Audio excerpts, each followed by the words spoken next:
नमस्कार। आप सभी का स्वागत है अनंत क्लासेस के ऑनलाइन प्लेटफॉर्म पर। मैं दिलीप गरासिया।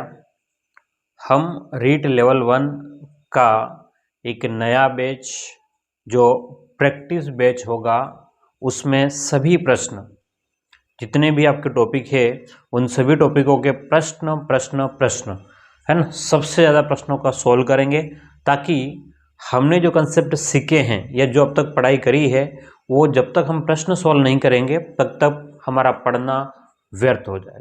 तो हमारा टारगेट 18 नंबर का है क्योंकि मैथ के 18 नंबर के आपका पास में टॉपिक कवर होने वाले हैं, यानी कि गणित और शिक्षण विधियों को मिला करके।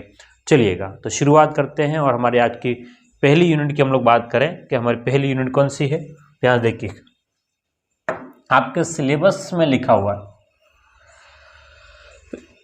सॉरी, हाँ, सिलेबस में क्या लिखा हुआ ध्यान देखिएगा।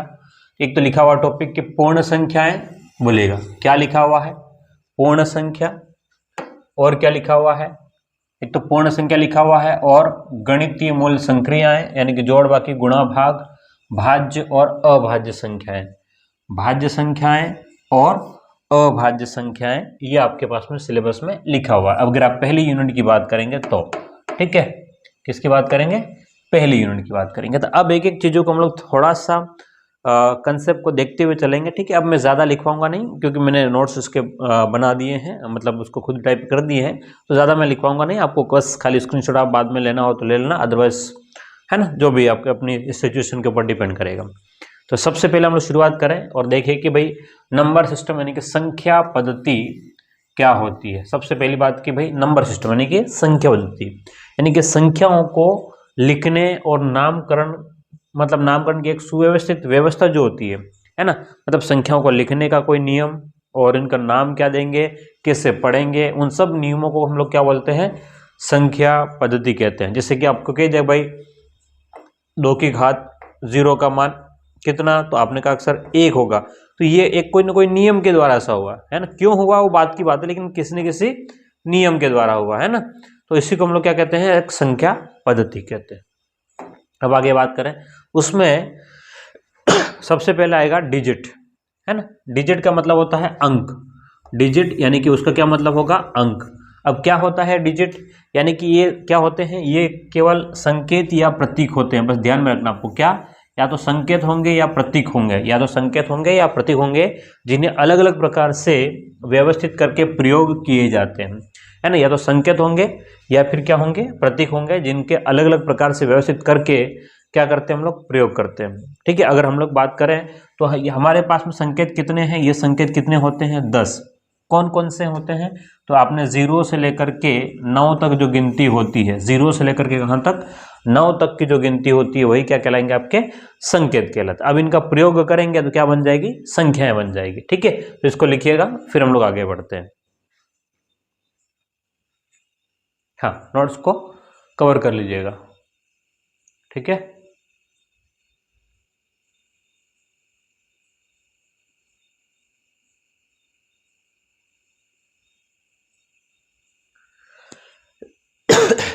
गला बहुत ज़्यादा खराब है।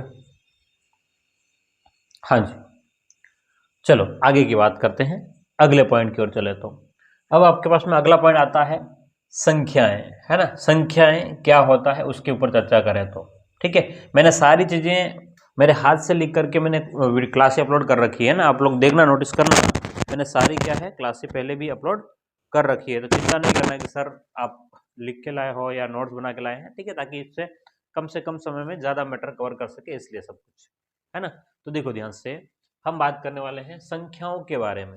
बोलो किसके बारे में, संख्याओं के बारे में। अब सवाल आता है कि भाई संख्याएं क्या है, यानी कि इसको हम लोग नंबर बोलते हैं, संख्याओं को क्या बोलते हैं, नंबर।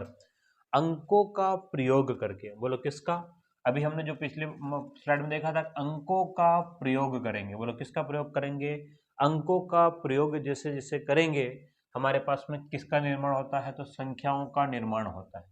बोलो क्या करेंगे, अंकों का प्रयोग किया तो किसका निर्माण हो जाएगा, संख्याओं का निर्माण होता है। जैसे कि मान ले कि हमने 109 कोई संख्या ली, तो उसमें क्या क्या यूज किया, 1, 0 और 9 अंक है, ठीक है।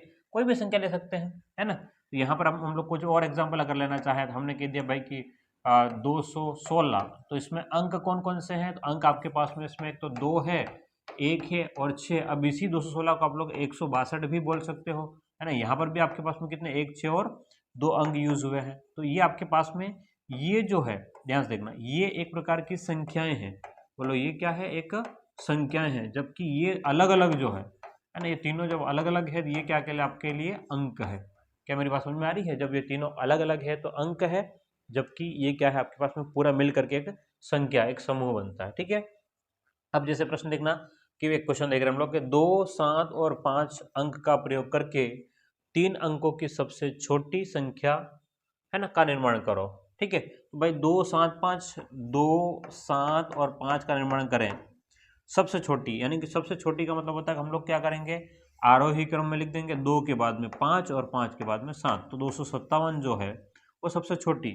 अब यही के तक सबसे बड़ी क्या हो जाएगी? तो हम लोग क्या करते हैं, 7, 5 और 2 इन्हीं 3 अंकों का प्रयोग करके हमारे पास में सबसे बड़ी भी निकल के आती है। क्लियर है? लिखिएगा, इसको स्क्रीनशॉट ले लें, फिर हम लोग आगे बढ़े। ठीक है। तो यहाँ तक क्लियर हो गया होगा कि भाई संख्या क्या होगा। जब अंकों को एक साथ प्रयोग करेंगे तो वो किसका निर्माण करती है? संख्या का निर्माण करती है। क्लियर है? चलो आगे की बात करते हैं। हाँ, अब यहाँ प्रश्न है, अंक 6, 2, 7, 4, 3 का प्रयोग एक बार करके सबसे बड़ी तथा सबसे छोटी संख्या का अंतर ज्ञात करो। ठीक है। क्या कह रहा है प्रश्न? वही 6, 2, 7, 4, 3 का प्रयोग करके सबसे बड़ी संख्या भी और सबसे छोटी संख्या बनाओ और उसका अंतर निकालो। तो देखो ध्यान से, आपके पास में सबसे, देखो बड़ी संख्या का मतलब क्या हो जाएगा आपके पास में, इसको अवरोही क्रम में लिखना पड़ेगा।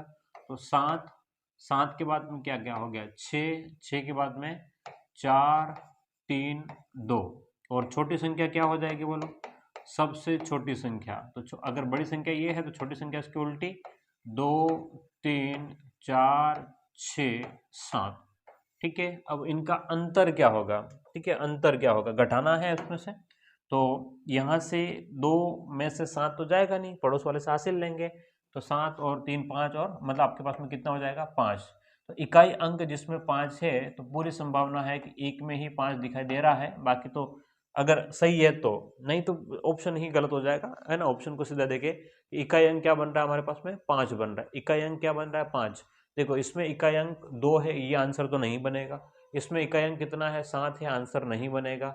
इसमें 5 है तो आंसर यही बनेगा। क्लियर है? डिटेल से देखना है तो इसको हमने पूरा डिटेल से पढ़ा रखा है, आप जा करके वीडियो देख सकते हो। ठीक है। बाकी हम अब कम से कम समय में कोशिश करेंगे अच्छा कंटेंट आपको प्रोवाइड करवा दें। ठीक है। चलिए अगला प्रश्न ध्यान से देखना। क्या कह रहा है अगला प्रश्न कि ये आपके पास में अंक दिए गए हैं, इनका प्रयोग करें, है ना। किस किस का? 5, 0, 3, 7। पिंक कलर कहाँ चला गया? चलो 5, 0, 3, 2, 6, 1 का प्रयोग करके, केवल एक बार प्रयोग करके 6 अंकों की सबसे छोटी संख्या का निर्माण करना है। देखो कभी कभार क्या होगा कि यहाँ ध्यान में रखना है आपको, बिल्कुल स्टार वाली बात है, इंपॉर्टेंट बात है, ये बिल्कुल ध्यान में रखना है। 6 अंकों की सबसे छोटी संख्या पूछा है।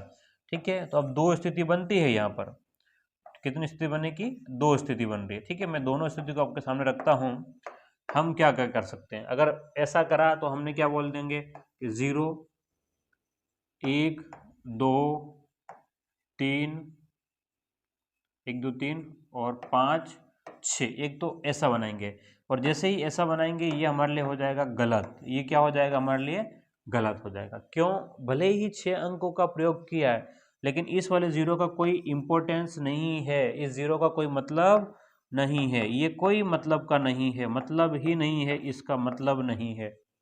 इस 0 का आगे 0 रखने से कोई मतलब नहीं है। तो इसको फिर हम लोग थोड़ा मॉडिफाई करना पड़ेगा। बोलो क्या करना पड़ेगा? थोड़ा सा मॉडिफाई करना पड़ेगा। क्या मॉडिफाई करना पड़ेगा? देखो ध्यान से, इसको इस प्रकार से करेंगे। किस प्रकार से? देखो कि 1 को यहां लिख लेंगे, 1, 0, 2, 3, 5, 6। अब ये पूरे 6 अंकों का है ना। 1, 0, 2, 3, 5, 6, 1, 0, 2, 3, 5, 6। तो ऑप्शन कौन सा हो गया? 1, 0, 2, 3, 5, 6, ये वाला ऑप्शन बी जो है आपका एकदम करेक्ट आंसर हो जाएगा। क्लियर है? तो ये इस प्रकार से आपके पास में आपको ध्यान में रखना है। सबसे इंपॉर्टेंट वाली बात यही, इसी प्रश्न आपको दिखाई देगी, इंपॉर्टेंट कर लेना और इसको छाप लो इसको।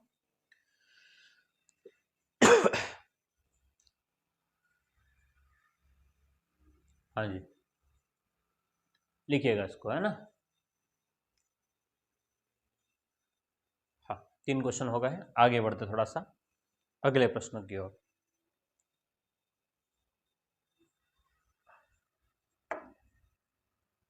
हाँ, ये बढ़िया प्रश्न है। क्या कह रहा है? अंक, कौन कौन से अंक? ये अंकों का प्रयोग करना, 6, 2, 0, 4, 3 का प्रयोग करके, एक बार प्रयोग करके सबसे बड़ी व सबसे छोटी संख्या का अंतर ज्ञात करें। सबसे बड़ी संख्या और सबसे छोटी संख्या का अंतर निकालना है ना। तो हम बात करें सबसे बड़ी, पहले तो किसकी बात करें? सबसे बड़ी संख्या, सबसे बड़ी संख्या। तो सबसे बड़ी संख्या क्या हो जाएगी? देखो, अवरोही क्रम में लिख दिए, तो क्या लिखे? सबसे बड़ा क्या है यहाँ पर? 6, उसके बाद क्या है? 4, उसके बाद क्या है? 3, उसके बाद क्या है? 2, और उसके बाद में 0, है ना। तो आपके पास 5 अंक है सबसे बड़ी। और सबसे छोटी संख्या क्या होगी? सबसे छोटी संख्या क्या हो जाएगी? बोलो, सबसे छोटी संख्या क्या होगी, ये पता करना। तो सबसे छोटी संख्या के लिए इसको उल्टा लिखना, लेकिन प्रॉब्लम ये है कि आपके पास में आगे 0 आ जाएगा और वो क्या हो जाएगा?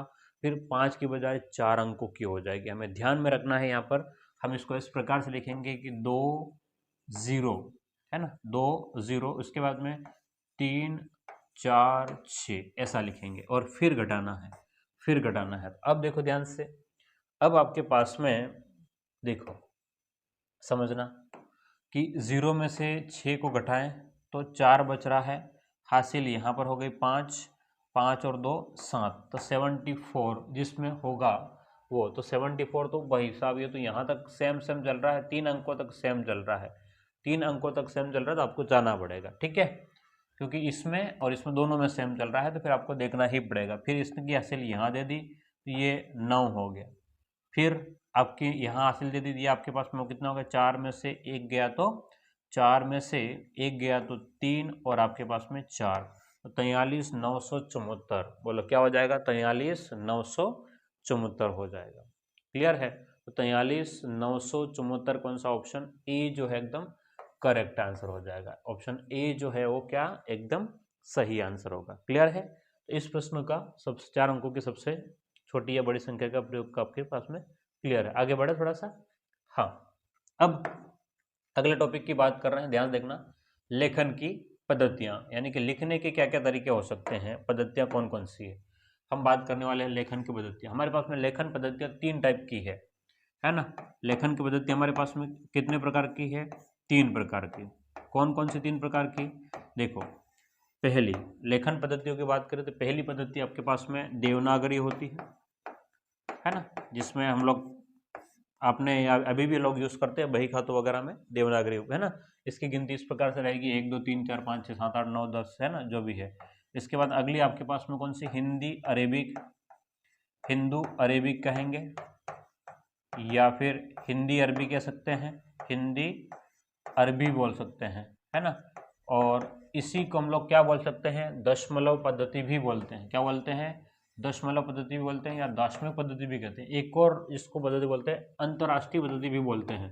बोलो क्या बोलते हैं? अंतर्राष्ट्रीय, ठीक है, अंतर्राष्ट्रीय पद्धति भी बोलेंगे इसी को, ठीक है। तो दो तीन चीजें बात ध्यान में रखनी है। इसको, इसी को हिंदी अरबी पद्धति या हिंदू अरेबी पद्धति को हम लोग दशमलव पद्धति भी बोलते हैं, दार्शनिक पद्धति भी बोलते हैं, और अंतर्राष्ट्रीय पद्धति भी बोलते हैं। और इसके बाद में तीसरा जो क्वेश्चन आता है आपका, रोमन न्यूमेरल्स, रोमन संख्याएं, है ना। बोलो कौन सा? रोमन संख्याएं, ठीक है। तो सॉरी, ये 3 पद्धति आपके सामने दिखाई देगी, आपको यूज करना है, ठीक है। हिंदी देवनागरी, हिंदू अरेबिक और रोमन संख्या, ठीक है। इन सब के बारे में हम लोग थोड़ा सा करके देखने वाले हैं। छापिएगा इसको, लिख लें इसको, फिर आगे बढ़े।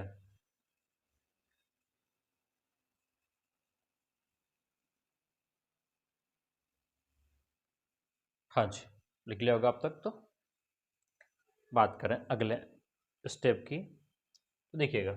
हाँ, अब आती है कि किसी भी संख्या को दो प्रकार से हम लोग लिख सकते हैं। किसी भी संख्या को दो प्रकार से लिख सकते हैं, ध्यान में रखना है ना। कोई भी संख्या हो उसको लिखने के हमारे पास में दो तरीके हैं। बोलो कितने तरीके हमारे पास में?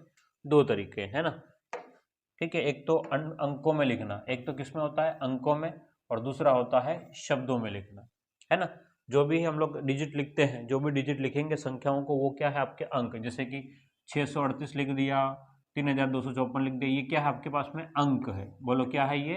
अंक है। किसी भी संख्या को अंक के रूप में लिखना, अंकों में लिखना है, वही उसी चीज को हम लोग क्या बोलते हैं? दूसरा न्यूमरेशन, यानी कि शब्दों में लिखना बोलता है। जैसे एक उदाहरण के लिए, ये हम लोग के पास 2708 है ना, 2708 हम लोग बोले, ये इसको हम लोग क्या बोल दिया? शब्दों में लिख दिया, है ना।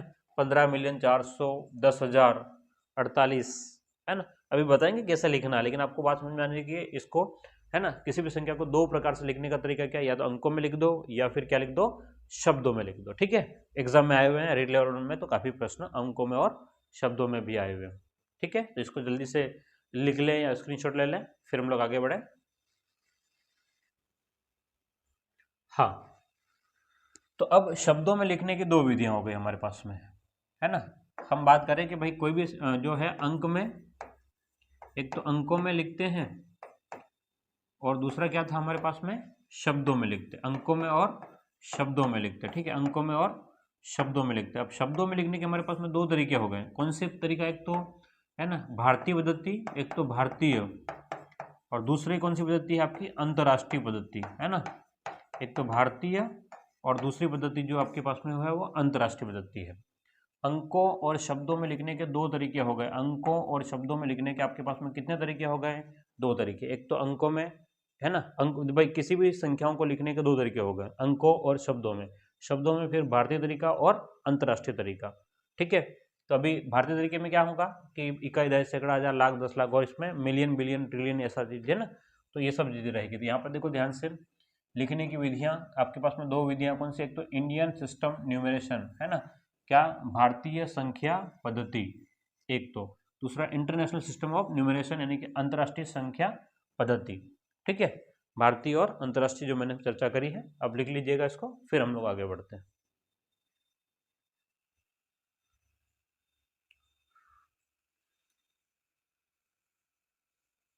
चलिएगा, लिख लिया होगा आपने इसको।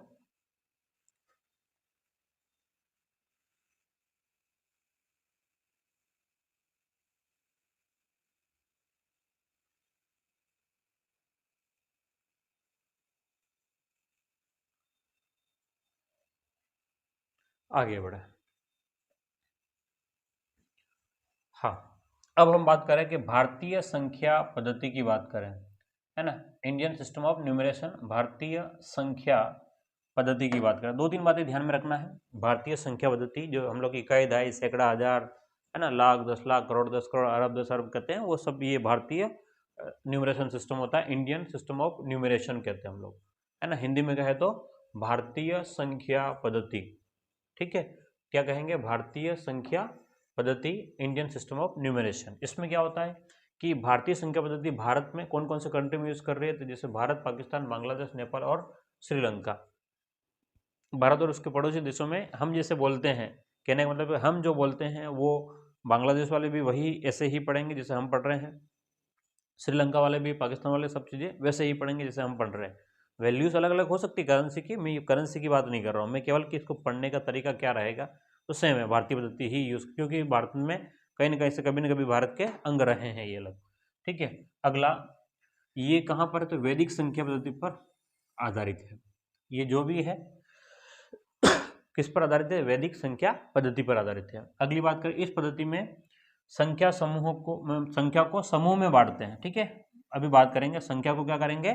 समूह में बांटेंगे, और दक्षिणतम, है ना, एक्सट्रीम राइट, इस साइड से एक्सट्रीम राइट यानी कि दक्षिणतम से बाईं ओर जाते हैं। जैसे मान लो 3, 4, 2, 1, 9, 7, 5, 7, 2, 4, ऐसे मान लो मैंने संख्या लिख दी। तो हमको इधर से शुरू करना है। कहाँ शुरू करना है? दाईं ओर से, एक्सट्रीम राइट यानी कि दाईं ओर से शुरू करना। ठीक है, अब और क्या करेंगे, दाईं ओर शुरुआत करके, ठीक है, जिसमें दाईं ओर से पहले 3 अंक प्रथम समूह में लेते हैं, पहले 3 अंक, ये जो है आपके पास में इकाई, दहाई, सैकड़ा, ठीक है। उसके बाद में फिर आपके पास में दो दो अंकों के जोड़े बनेंगे, फिर ये 2 अंक, फिर अगले पे ये 2 अंक, फिर अगले पे ये 2 अंक, ऐसे दो दो के जोड़े बनते रहेंगे, ऐसे क्या करेंगे, दो दो के जोड़े बनेंगे। क्लियर है? इस पद्धति में दी गई संख्या समूह को बांटा जाता है दक्षिणतम, ठीक है, सब बाईं ओर जाते हैं, इसमें दाईं ओर से कितने, प्रथम के 3 अंक, बाद में दो दो अंकों को जोड़ते हैं, ठीक है, और उसके बाद में 2 अंकों के समूह बनते हैं। क्लियर है? तो ये आपके पास में कंसेप्ट हो गया, इसका यूज करेंगे हम लोग, है ना, जब हम लोग क्वेश्चन करेंगे तब। एक बार इसको थ्योरी देख लो एक बार, और अब रिवीजन के हिसाब से थ्योरी चलेगी। अब इसमें पीएचडी नहीं करेंगे ना, चलो लिख लिया होगा आप तब तो आपने।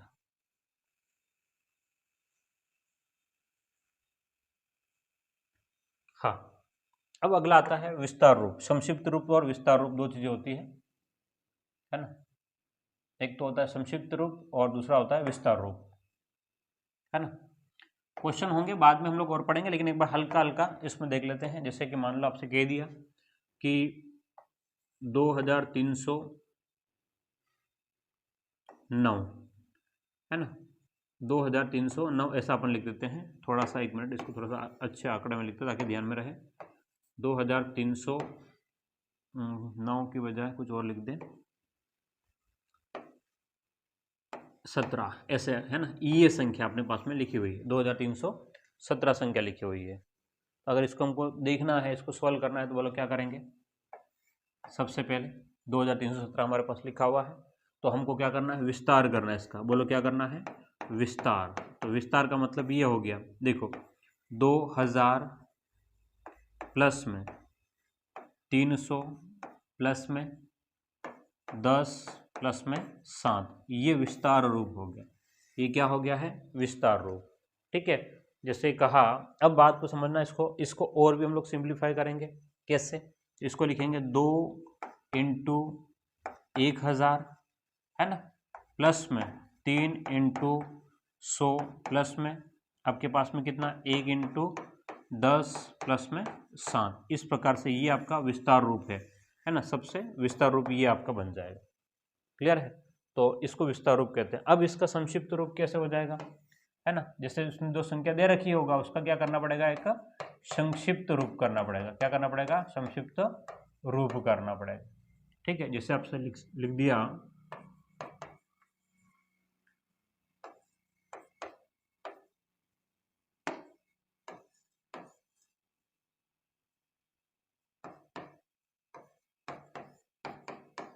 ये आपको दे दिया, ठीक है, तो कितना है, 70,672, तो 70,672 आपका आंसर बन जाएगा। क्लियर है? ये आपके पास में कौन सा रूप हो गया, संक्षिप्त रूप। ये कौन सा था, विस्तार रूप, है ना। प्रश्न करेंगे तो और क्लियर हो जाएगा। चलिएगा, अब अगले बाद में आती है, हेडिंग लिखेगा कि जाति मान तथा स्थानीय मान, है ना, स्थानीय मान तथा जाति मान। इसको बोलते हैं place value and face value, ठीक है, place values and face values, स्थानीय मान तथा जाति मान। स्थानीय मान का क्या मतलब है, देखो ध्यान से। स्थानीय मान का क्या मतलब है, स्थानीय मान का मतलब जगह पे अगर जगह चेंज होती है तो मान भी बदलता जाएगा। क्या बोल रहे हैं, जगह चेंज होगी तो मान भी बदलेगा, ध्यान में रखना। किसी संख्या में किसी अंक का स्थानीय मान उसकी स्थिति पर, उसकी कहाँ किसके ऊपर डिपेंड करेगा, उसकी स्थिति पर, है ना। स्थानीय मान जो होता है, स्थानीय मान जो होता है वो स्थिति पर निर्भर करता है। जैसे कि मान लो 82,531 है ना, ये कितना है, 82,531, यहाँ एग्जाम्पल लेते हैं 82,531, है ना। अगर 2 की बात करें तो यहाँ पर 2 का क्या रोल है, तो यहाँ पर देखो ध्यान से, 8 2 82,000, यानी कि 2 जो है वो 2,000 का रोल काम कर रहा है। 2 के पीछे कितने जीरो है, 2,000, जबकि, है ना, जबकि 321 हम लोग बात करें कि 321 में 2 का क्या है, तो 2 का स्थानीय मान कितना है, 20 है। ठीक, यहां से साफ दिख रहा है कि भले हे दो, दोनों जगह 2 सेम है, लेकिन उनकी जगह चेंज हो गई तो उनका मान भी क्या हो गया, चेंज हो गया। जगह के अकॉर्डिंग मान रहेगा, उसको कहते हैं हम लोग स्थानीय मान बोलते हैं। क्लियर है? अब ये इंपॉर्टेंट बात है, ये ध्यान में रखनी है। क्या ध्यान में रखनी है कि 0 तथा इकाई अंक का स्थानीय मान स्वयं 0 था इकाई अंक का स्वयं, अच्छा इसको आगे पीछे लिख दिया है।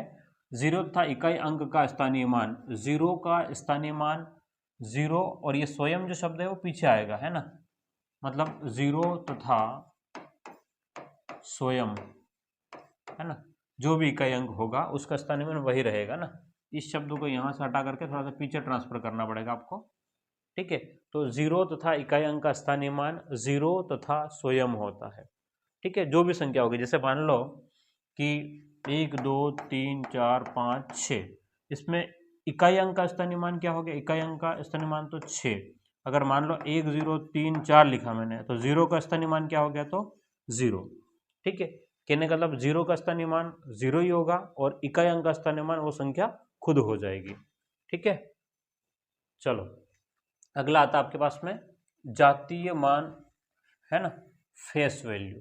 जातीय मान यानी कि फेस वैल्यू, किसी भी संख्या में अंक का जातीय मान वह अंक स्वयं सॉरी, अंक का जातीय मान वह अंक स्वयं रहेगा, सॉरी, है ना, बहुत ज़्यादा गड़बड़ करता, दिन भर बोल बोल के गला ऐसा हो जाता है कि क्या बताएं आपको, है ना। क्लास लगातार क्लास होने की वजह से गले को आराम ही नहीं मिलता, और अभी मैं वीडियो रिकॉर्ड कर रहा हूँ तो मान के चलो कि 9:30 10 बज रहे हैं, ठीक है। तो ये पूरा दिन भर गले को आराम नहीं मिल पा रहा, लेकिन चलो ठीक है, जो भी है चलता रहता है, बस मेहनत तो करनी ही है ना हम सबको। किसी भी संख्या में, है ना, अंक का कोई भी अंक होगा उसका इस जातीय मान अंक स्वयं रहेगा। जैसे आपसे कह दिया कि 2 का जातीय मान क्या रहेगा, 2 स्वयं, 3 का जातीय मान 3 खुद रहेगा, 4 का जातीय मान 4 खुद। स्थानीय मान में क्या होता है, जगह चेंज होगी तो वैल्यू चेंज होती है, लेकिन जातीय मान में कोई भी चेंज नहीं होता है, ठीक है। यह अंक की स्थिति पर निर्भर नहीं करता है, ये बात ध्यान में रखना, अंक की स्थिति पर निर्भर नहीं करेगा, ठीक है। जैसे मान लो कि 35 61 4 ये संख्या है, इसमें 5 का जातीय मान क्या रहेगा, तो 5 ही रहेगा, क्लियर है। ये आपका स्थानीय मान और जातीय मान हो गया, लिखें इसको।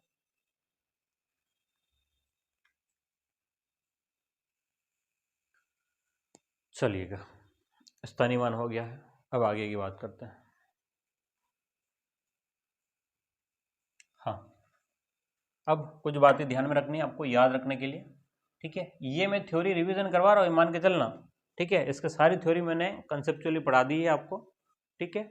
हाँ, क्या कह रहा है, स्थिति यानी कि पोजिशन वैल्यूज, ठीक है। इकाई, अगर आपसे कहते एक इकाई, इसका मान क्या रहेगा, एक दहाई, दहाई का मतलब 2 नहीं, कितना होता है, 10, ये ध्यान में रखना, ये काम आएगा आपका, है ना। एक सैकड़ा, एक सैकड़ा का मतलब होता है 100, 100 यानी कहते हैं हम लोग 1 सैकड़ा, और 1000 का मतलब होता है 1000, ठीक है। वैसे आगे बढ़ते जाएंगे, तो इकाई का मतलब 1, दहाई का मतलब 2 नहीं, 10, दहाई, है ना, सैकड़ा, 100, 1000 का मतलब 1000, क्लियर।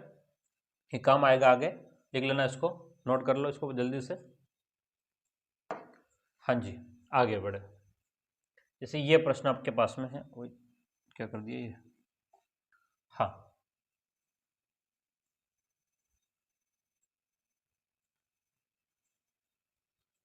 ठीक है।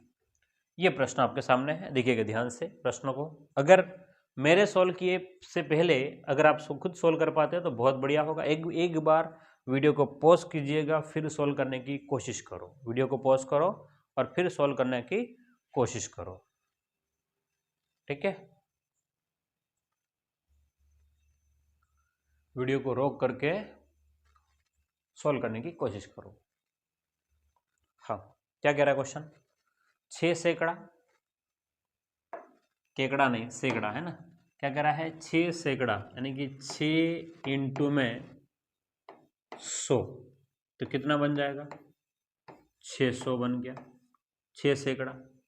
अब आगे क्या कह रहा है, 6 दहाई, 6 इंटू दहाई, दहाई का मतलब 10, तो 6 इंटू 10 60, और 6 इकाई 6 इंटू 1, तो ये आपके पास में 6 बन गया। इनको अगर जोड़ लें, अगर इनको जोड़ें तो कितना बन जाएगा, 6 6 6, तो ये आपके पास में बोलो क्या हो जाएगा, 666 हो जाएगा। 6 सैकड़ा, 6 दहाई, 6 इकाई का मान कितना आएगा, 666 आएगा, क्लियर है। इस प्रश्न को देखो ध्यान से, इस प्रश्न में देखिएगा 10,000, 10 और 1000,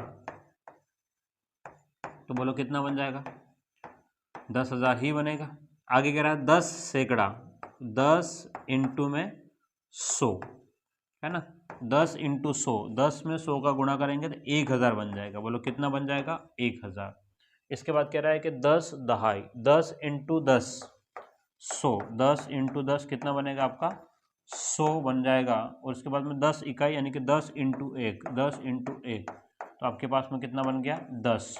ठीक है, इनको जोड़ेंगे, ध्यान से देखना, इनको अगर जोड़ते हैं तो सबसे पहले ये वाला तो 0, फिर इस वाले में 1, फिर इस वाले में भी 1, फिर इस वाले में भी 1 और लास्ट वाले में भी 1, तो 11,110 बनेगा। बोलो क्या बनेगा, 11,110 है ना, 11,110 आपका आंसर बनेगा, 11,110।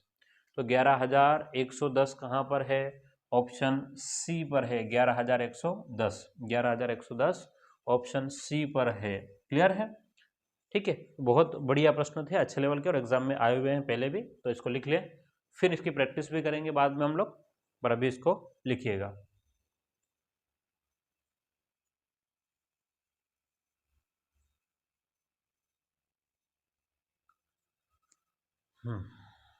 सैकड़ा हो गया, 1000 हो गया, दहाई हो गया, आगे बढ़ते हैं। हाँ, अब अंतर्राष्ट्रीय संख्या पद्धति हम लोग बात करें, ठीक है। हाँ, इसके लिए हमने जगह नहीं छोड़ी है, लेकिन हम लोग बात कर लेते हैं अंतर्राष्ट्रीय संख्या पद्धति, इसकी बात करते हैं। इंटरनेशनल सिस्टम ऑफ न्यूमरेशन यानी कि अंतर्राष्ट्रीय संख्या पद्धति, ठीक है। क्या होता है, ध्यान समझिए। अंतर्राष्ट्रीय संख्या पद्धति को मैं आपके सामने यहाँ रख लेता हूँ।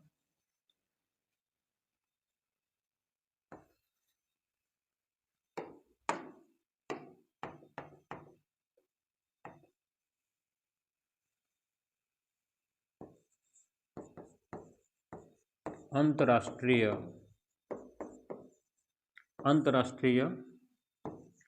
संख्या पद्धति, ठीक है। इसमें क्या होता है, ध्यान समझना, इसमें क्या रहता है, इसमें जो होते हैं वो 3-3 के समूह बनेंगे, है ना। बोलो कितनों कितनों के समूह बनेंगे, 3-3 के समूह बनेंगे, बस इतना ध्यान रखना, 3-3 के समूह बनेंगे, ठीक है। बोलो कितनों कितनों के समूह बनेंगे, 3-3 के, मतलब ये 3 हो गए, फिर कोमा, फिर अगले 3, फिर कोमा, फिर अगले 3, फिर कोमा, फिर अगले 3, है ना। इस प्रकार से चलते हैं। इसको पहले वाले को हम लोग पढ़ते हैं इकाई, फिर वाले को पढ़ते हैं दहाई, और फिर पढ़ते हैं सैकड़ा। इन तीनों को हम लोग पढ़ते हैं हजार। बोलो क्या पढ़ते हैं, हजार, ठीक है। इन तीनों को हम लोग पढ़ते हैं मिलियन। बोलो क्या पढ़ते हैं, मिलियन। फिर अगले तीनों को पढ़ते हैं हम लोग बिलियन। बोलो क्या बोलते हैं, बिलियन। और फिर अगले तीनों को, है ना, फिर हम लोग ट्रिलियन पढ़ते हैं। बोलो क्या पढ़ते हैं, ट्रिलियन, ट्रिलियन। क्लियर है, ये आपको ध्यान में रखना है कि 3-3 के सेट में सब चलता है। 3-3 के सेट में पहले इकाई दहाई सैकड़ा हो गया, उसके बाद में हजार वाला, ये वाला 1000%, ये मिलियन, ये बिलियन और ये ट्रिलियन, ठीक है। तो 3-3 के सेट में पढ़ते हैं, जैसे आपसे कह दिया, है ना। ध्यान से देखना था, क्वेश्चन हम लोग बाद में और देखेंगे, लेकिन जैसे मान लो कि 3, 2, 4, 5, 6, 7, 9, 8, है ना, 1, ऐसा आपने लिख दिया। तो इधर के 3 अलग, ये 3 अलग और ये 3 अलग। देखो ध्यान से, इकाई दहाई सैकड़ा, 1000, 10,000, लाख आपके पास में इस प्रकार से रहेगा। तो देखो इकाई दहाई सैकड़ा हो गया, ये वाले 1000 और ये आपके पास में लाख। तो हम मतलब लाख वाले को हम लोग क्या पढ़ते हैं, मिलियन। तो ऐसा पढ़ेंगे 324 मिलियन। क्या बोलेंगे, 324 मिलियन, 324 मिलियन, 324 मिलियन। अगला हो गया 500, 567, है ना, 67, 567,000। और 900, 981, ठीक है, 981 ऐसा पढ़ेंगे हम लोग। 324,567,981, ये कौन सी तरह का है? अंतरराष्ट्रीय संख्या पद्धति है, ठीक है। तो अभी हम बात करी थी। उसके बाद में आपके पास में आता है रोमन न्यूमेरल्स। ये तो पूरा टॉपिक अलग है अपने आप में। रोमन संख्याएं या रोमन न्यूमेरल्स पूरा टॉपिक अपने आप में अलग है, हम लोग इसको बाद में बात करेंगे, है ना। रोमन न्यूमेरल्स अलग से जब पढ़ेंगे अंदर, तब हम इसकी चर्चा करेंगे कि भाई रोमन न्यूमेरल्स क्या होता है, रोमन संख्याएं क्या होता है, इसके बारे में हम लोग डिटेल से पढ़ेंगे। हाँ, कुछ संख्या तो यूज़ करते हैं हम लोग, जैसे कि 1 के लिए हम लोग आई यूज़ करते हैं, 5 के लिए हम लोग वी का यूज़ करते हैं, 10 के लिए हम लोग एक्स का यूज़ करते हैं, 50 के लिए हम लोग एल का प्रयोग करते हैं, 100 के लिए हम लोग सी का प्रयोग करेंगे, 500 के लिए डी का, और के या एम जो है वो 1000 के लिए प्रयोग करेंगे। किसके लिए?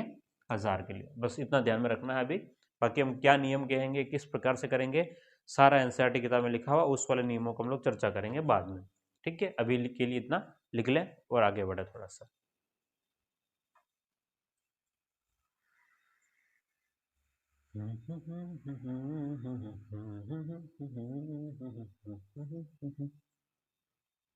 ओके, ये तो अपना हो गया। हाँ, अब संख्याओं के प्रकार की बात करते हैं। अब यहां से आपका थोड़ा इम्पोर्टेंट हाँ, तो हेडिंग लिखना संख्याओं के प्रकार, ठीक है। संख्याओं के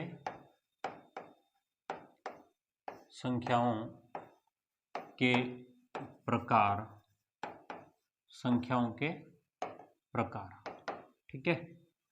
नेचुरल नंबर्स सबसे पहले उसमें आता है, नेचुरल नंबर्स यानी कि प्राकृत संख्याएं। नेचुरल नंबर्स प्राकृत संख्या, यानी कि प्रकृति में वस्तुओं को गिनने के लिए जो संख्याएं प्रयोग में की गई, सबसे पहले प्रयोग में की गई थी, उसको हम लोग क्या बोलेंगे? प्राकृत संख्या बोलेंगे। कहाँ पर? प्रकृति में। क्या चीज वस्तुओं को गिनने के लिए सबसे पहली बार प्रयोग की गई थी, वो प्राकृत संख्या कहलाती है। वस्तुओं की गणना के लिए प्रयोग की जाने वाली संख्याएं प्राकृत संख्या कहलाती है ना। और प्राकृत संख्याओं को कैपिटल एन के द्वारा दिखाते हैं। बोलो किसके द्वारा? कैपिटल एन के द्वारा, ठीक है। ये संख्याएं कहाँ से प्रारंभ होती है? ध्यान देखना, 1 से प्रारंभ होती है, यानी कि सबसे छोटी प्राकृत संख्या भी क्या हो जाएगी? 1, है ना। ये एक लिखने का तरीका होता है, 1 2 3 4, और यहाँ पर 3 डॉट रहेगा, ठीक है। तो प्राकृत संख्याओं के बारे में इतनी बात ध्यान में रखना है कि वस्तुओं को गिनने के लिए सबसे पहले प्रयोग में की जाने वाली संख्याएं प्राकृत संख्याएं थी, ठीक है। और एन द्वारा दर्शाते हैं और 1 से प्रारंभ होकर के अनंत तक चलती है। क्लियर है? ये कंसेप्ट आपके सामने रखा हुआ है। अब आगे बढ़े। हाँ, अगला आता है आपका होल नंबर्स, पूर्ण संख्याएं। बोलो क्या? होल नंबर्स यानी कि पूर्ण संख्या। सेकंड भाग है इसका, होल नंबर्स यानी कि पूर्ण संख्या, ठीक है। अब देखो, प्राकृत संख्या कहाँ से शुरू हुई थी? 1 से शुरू हुई थी। प्राकृत संख्या 1 से शुरू हुई थी, और उस प्राकृत संख्याओं के साथ में अगर मैं 0 को शामिल कर लें, बोलो किसको शामिल कर लिया? 0 को, तो वो पूर्ण संख्या कहलाएगी। वो अधूरी थी, अब पूरी हो गई, पूर्ण हो गई, ठीक है। तो क्या कह रहा है? यदि प्राकृत संख्याओं के समूह यानी कि समुच्चय या सेट्स, इंग्लिश में हम लोग समुच्चय बोलते हैं समूह को, है ना। 11वीं क्लास में अगर हम मैथ पढ़ते तब से, है ना। समूह का मतलब यहाँ पर कोई खास मतलब नहीं होता, सेट से मतलब होता है। तो प्राकृत संख्याओं के समूह के साथ में अगर किसको शामिल कर लें? 0 को भी शामिल कर लें। क्या कर लें? 0 को शामिल कर लें, तो प्राप्त समुच्चय, जो भी समुच्चय प्राप्त होगा वो क्या कहलाएगा? आपका पूर्ण संख्याओं का समुच्चय कहलाएगा। पूर्ण संख्याएं, है ना, प्राप्त समुच्चय पूर्ण संख्याओं का समुच्चय कहलाता है। क्लियर है? कब? जब 0 को शामिल कर रहे हैं। इसको कैपिटल, है ना, पूर्ण संख्याओं को कैपिटल डब्ल्यू द्वारा, है ना, डब्ल्यू द्वारा दर्शाते हैं। यानी कि डब्ल्यू बराबर आपके पास में नेचुरल नंबर के साथ में किसको जोड़ लिया? 0 को, है ना। प्राकृत संख्याओं के साथ में यू का मतलब होता है यूनियन पढ़ते हैं हम लोग। क्या पढ़ते हैं? यूनियन। वैसे आवश्यकता नहीं है वैसे आपको, लेकिन फिर भी अगर कुछ, क्या पढ़ते हैं? यूनियन, यानी हिंदी में बोलते हैं इसको संघ बोलते हैं। यूनियन इंग्लिश का शब्द है, हिंदी में संघ बोलते हैं, ठीक है। डब्ल्यू में क्या है? प्राकृत संख्याओं में 0 को शामिल कर लेंगे तो पूर्ण संख्या बन जाएगी। तो अब क्या परिभाषा हो गई कि 0 से प्रारंभ होकर के कहाँ तक चले? अनंत तक चलने वाली संख्याओं का समुच्चय क्या कहलाएगा? आपका पूर्ण संख्याएं कहलाएगा। 0 से प्रारंभ होकर के अनंत तक जाने वाली, 0 से लेकर के अनंत तक सबसे छोटी पूर्ण संख्या, छोटी पूर्ण संख्या क्या होती है? 0 होती है। क्लियर है? तो इस बातों को आपको ध्यान में रखना है। ओके, ठीक है। तो इस बात तक यहाँ पर हम लोग आज हमारी क्लास को यहीं पर ख़त्म करेंगे। फिर इससे आगे हम लोग पूर्णांक संख्याएं और वास्तविक संख्या और भी अलग अलग प्रकार की संख्याओं के प्रकार हैं उसकी चर्चा करेंगे। उम्मीद करता हूँ आपको समझ में आया होगा, है ना। और समझ में आ रहा हो तो चैनल को सब्सक्राइब नहीं किया है तो सब्सक्राइब जरूर कीजिएगा। पूरा कंटेंट अच्छी क्वालिटी का आपको बिल्कुल निःशुल्क उपलब्ध होगा। Thank you.